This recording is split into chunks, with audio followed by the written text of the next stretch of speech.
नमस्कार. आज आपण वालाच्या शेंगाची भाजी करूयात. त्यासाठी घेतलेल्या आहेत आपण निवडलेल्या वालाच्या शेंगा. शेंगा घेतलेल्या आहेत स्वच्छ पाण्याने धुवून आणि निवडून. लसण आणि कोथिंबीरची पेस्ट घेतलेली आहे कुटलेली आणि चिरलेली घेतलेली आहे थोडीशी कोथिंबीर. आता आपण भाजीला देऊयात फोडणी. पातेलं ठेवलेलं आहे गॅसवर, त्यामध्ये टाकलेलं आहे तेल. तेल गरम झालेलं आहे. आता टाकूयात मोहरी आपली छान झालेली आहे. लसण आणि कोथिंबीरची पेस्ट टाकू.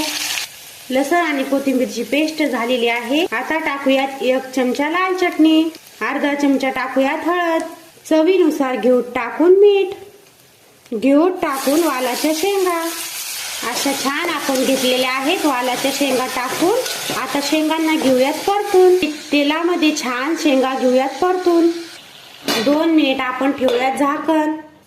2 मिनिट झालेले आहेत. आता आपण झाकण घेऊयात काढून. असं छान आपण घेऊयात एकदा शेंगांना परतून.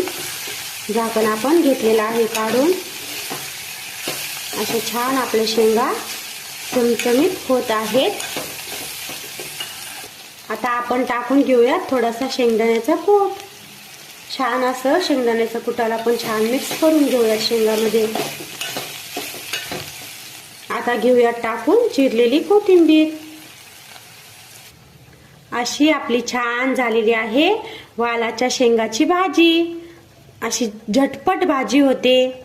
या पद्धतीने अशी झटपट वालाच्या शेंगाची भाजी एक वेळ नक्की करून बघा. भाजी लवकर पण होते आणि वेळ पण लागत नाही भाजी करायला. या पद्धतीने भाजी केल्यास लवकर होते आपली भाजी. लाईक करा, सबस्क्राईब करा, व्हिडिओ आवडल्यास शेअर करा, कमेंट करून सांगा आपली वालाच्या शेंगाची भाजी कशी झाली. बाय.